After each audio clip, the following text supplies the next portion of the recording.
All right, hello everybody, and welcome back. Today's video, I am going to just take you through some of the basics as far as working in Audition, organizing your file types, and I want to show and talk a little bit about as far as some of the finer finesse points in your preferences. So if you have not done so already, in the Week 2 folder on Blackboard, what you should see is a zip folder that you can download and extract, and all it is an MP3 that I just recorded real quickly, talking just so that you have some audio to work with. Now, before we actually dive into Audition and working with this, I want to talk a little bit about folder structures and organization as you move forward working with Audition and Premiere.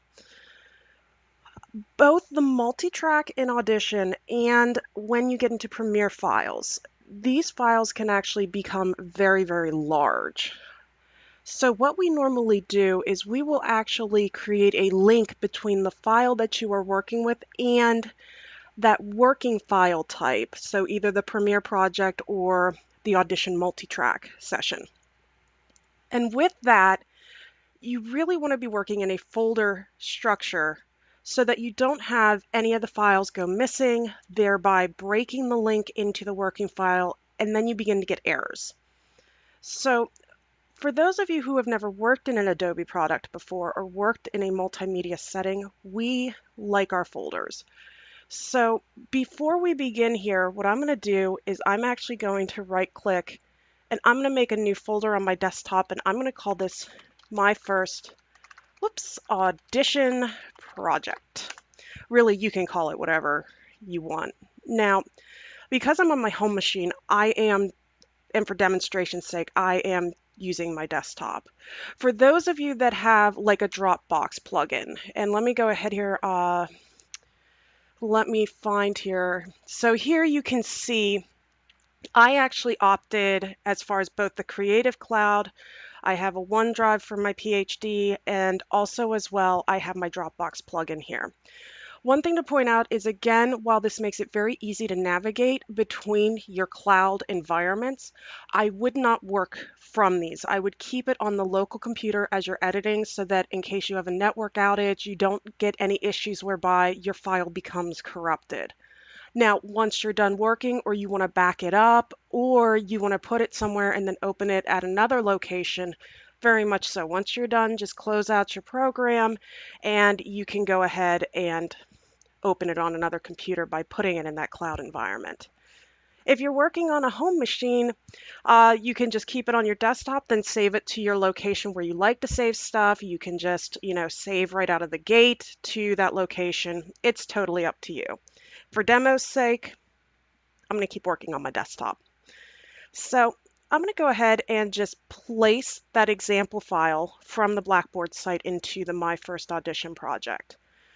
Now, we don't have a lot of audio files right now, so we don't really need to worry about multiple folders. However, as we continue on, once you start working in a multi-track environment, then you kind of want to start organizing between audio as far as speech is concerned, background music, sound effects, so on and so forth.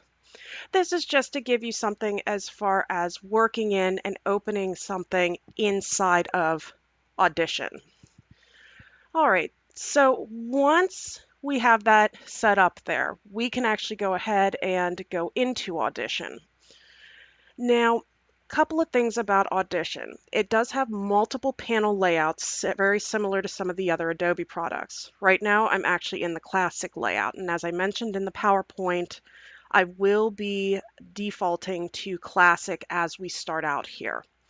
This has some of the more common aspects of audio recording. But if you want to change it around as far as your workflow is concerned, similar to other Adobe products, depending on what you need to get done, Audition also offers these options to you. So just to give you a for instance here, you have some defaults up here as far as your workflow layout that you can just click on these and it will change the layout that you're working with. You also have a double arrow here that will actually give additional drop-down options. So like I said, for our intro demonstrations, I'm going to be sticking to that classic drop-down. Now, what you are seeing here is you are seeing different types of windows or panels in your layout here that you can go through and click on and interact with. Like other Adobe products, if you've ever worked in them, and if you haven't, that's okay. This is actually something to carry with you as far as working in the Adobe suite. The Adobe products are going to have some sort of window drop-down menu. This is where every single panel available to you in the program is listed out. And currently you can tell right now in Classic, Audition decides to have editor, files, level meters, selection time, tools, transport, and zoom open for you to work with. This is a twofold positive thing for folks. Number one, I can turn on and off items. So you see I clicked on zoom there, my zoom disappeared. However, I can click on that window drop down, come back, and bring my zoom back. Also, if folks decide they want to move panels around, either rearrange them, where as you can see, it's showing the side and location, or I'm going to pull mine onto my second monitor here. You can just kind of have it free floating. Normally, as a side note, like I said in the PowerPoint, normally I use the dual monitor setup. For demo's sake, I'm going to be sticking to Classic. However, this is nice that if by accident you hit the close button on a panel and maybe you're not sure what you closed. The window drop down as far as the different workspaces, this you can come back in, and if you know you closed Zoom, you can reopen Zoom. Or, for instance, we can come back in, whoops, and we can go and reset to saved layout, which again shows the zoom. Audition by default, especially if you're working on a personal machine, it will actually save your layout from the last session. So if you start working in Classic, it will continue to open in Classic. All right, so that's kind of the bare bones basics as far as just navigating, controlling your interface, and working with different projects. So just to talk about Audition a little bit here and take you through opening a file, saving files, what are your options, and then I'd like to show for folks who are not familiar with uploading to Blackboard, just to take you through that real quick. And as you may have already seen, in week 2, you do have a little practice area that you can practice uploading. So Audition actually serves kind of multiple purposes here. When you come into Audition, you have the File New option, whereby you have a multi-track session, you have the audio file, and then you can actually lay out CDs. The big ones that we're going to be working with are your audio files as far as if you need to fine-tune an audio file, but also the multi-track sessions for your assignments. So I'd like to actually start out with a multi-track session so you can see those file types that you're going to be working with here. So I'm going to go ahead and say multi-track session. Now, this is another thing that I wanted to bring up to folks. Both the multi-track and the audio file, if you decide to make a new one and record directly into Audition, you're going to get this pop-up window. It's going to ask for a session name. This session name is going to become the file name. So if I call this my first multi-track, really you can call it whatever you want. You can call it Dana Split if you want to, as long as it makes sense to you.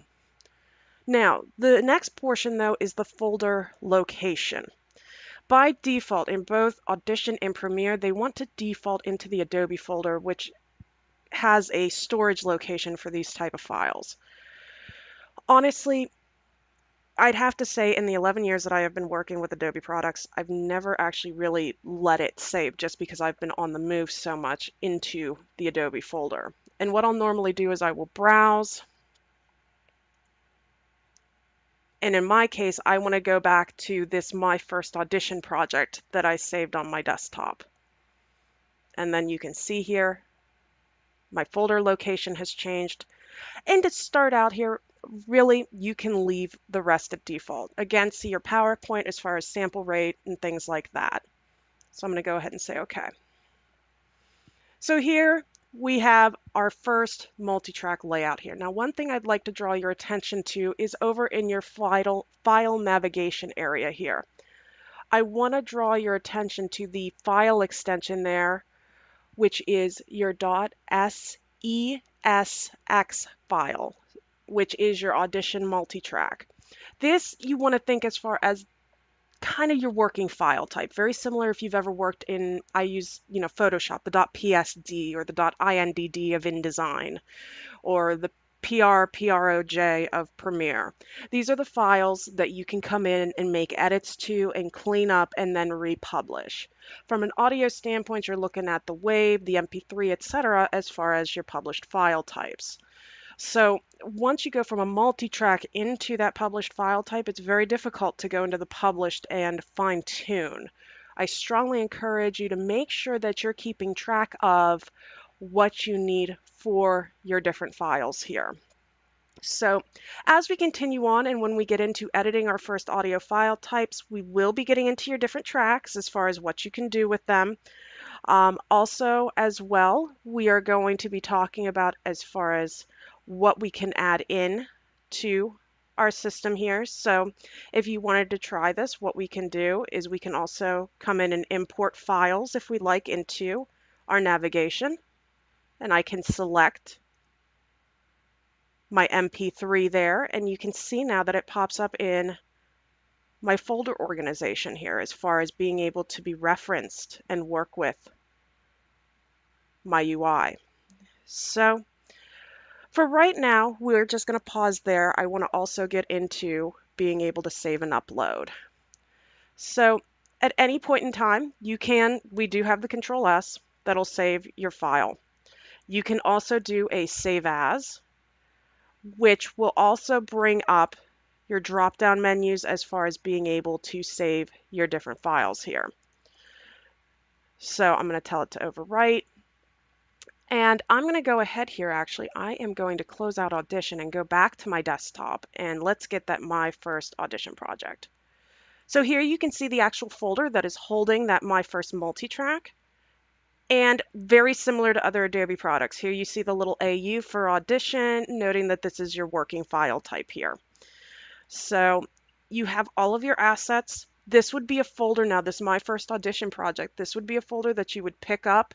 You can now move this to your Dropbox or your cloud storage. You can put it on an external drive, and you can go in and make different edits. Now, what I'm going to do is I'm going to double click and reopen that multi-track here.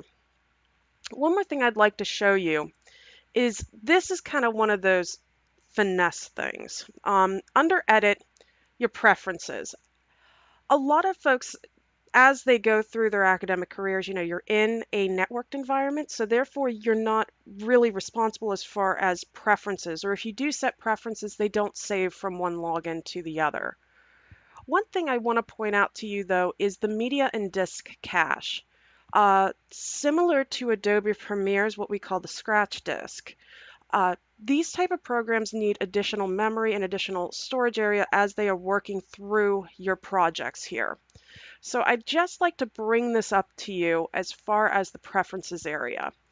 Right now, by default, you have the Audition audio disk cache set into a temp folder for Adobe Audition. If at any point in time you run into issues as far as maybe it's getting bogged down or it seems like it's running slower, or sometimes very often I've had this happen in Premiere where it'll yell at me and say I don't have enough space on the scratch disk. I've never had that happen in Audition, but just so you're aware, don't be afraid to come in here, especially if you are working on your own machine, that either setting the primary temp or if you wanted to set a secondary temp, you can choose and make a different location. Like to give you a for instance on my machine here, notice I have a local disk and then I also have a media environment as well. The local disk is mainly for local files, but also just for the Windows operating system, that if for whatever reason, if I got a virus, we can just wipe C, but media is safe. So one thing I might encourage you to do, that if you do have a similar setup or you don't want to have to dig through the temporary directories, make a new temporary directory in an environment where you have a lot more space so that you can actually work with that. Again, being on a personal machine, this will save. Normally in lab environments where you're logging in and out, this doesn't save. So right now I'll just cancel out of that and we will X out of that. So finally, so you've been working on your project, you get everything all set up, and now you are ready to come in and upload your project to whichever assignment area that you need to. Now, I just added this into your course document here, which you will see go live as far as Monday is concerned. And whoops, I am in JavaScript. I want to be over in audio and video. Here we go. So let me go ahead and try to shrink down my window here, and I'll bring it over so you can see them side by side. This portion now is for folks who may not have ever taken a Blackboard course and you want to know a little bit more about as far as how to go through this, as far as uploading. All assignments are going to have this little icon here as far as being able to click on them and upload them. Now, whoops, I'll actually have to go in and edit that here. When you upload to one of these, number one, I set these so that you can have multiple attempts. I will look through and I will pick your most recent attempt. But outside of that, really, you will just be working with pushing. So just so you can actually see here, actually, I'll show you this. Notice I set this to unlimited attempts. So don't worry that if you cannot get something uploaded or anything like that, this will be an option for you so that you can go in and you can just keep re-uploading. All I ask is in the upload section. So let me go ahead and reopen this here. You're going to have a comments area. If you could just write me a note saying, hey, Missy, can you grade the most recent upload? Sorry, I was having issues uploading. That's fine. But what you'll want to do is you are going to want to click on your folder, your project folder, and send it to a compressed zip folder there. So I did the send to compressed zipped folder. This is going to make your upload process much easier because you're dealing with a smaller file size, and I'll just download and extract. But then what you'll want to do is do browse my computer and open, and notice you'll see the link title there. From there, you can just hit your submit button and it'll push as far as the project is concerned. You are more than welcome to actually go through the submission process. I'll give you feedback as far as did I see it, did everything upload okay for me? But this is also a way too that when you're submitting your files and your projects, that if you want me to look at something or you want me to give you a little bit more in-depth feedback versus just listening to your SoundCloud, I can do that as far as actually looking at your files. So this is kind of just the bare bones as far as getting folks caught up, getting everybody up to speed as far as both in terms of how I work as far as submissions are concerned, but also as well just introducing you and opening up the Audition interface. I do have a video there for you to watch this week as well from Adobe as far as what is Audition. And again, if you have any questions, please feel free to reach out to me. But also just a small reminder here, remember that you do have your bonus assignment active and you do have your first assignment active. So you can also be working on those as well this week as we move forward. All right, that's it for today. And again, any questions, shoot me an email.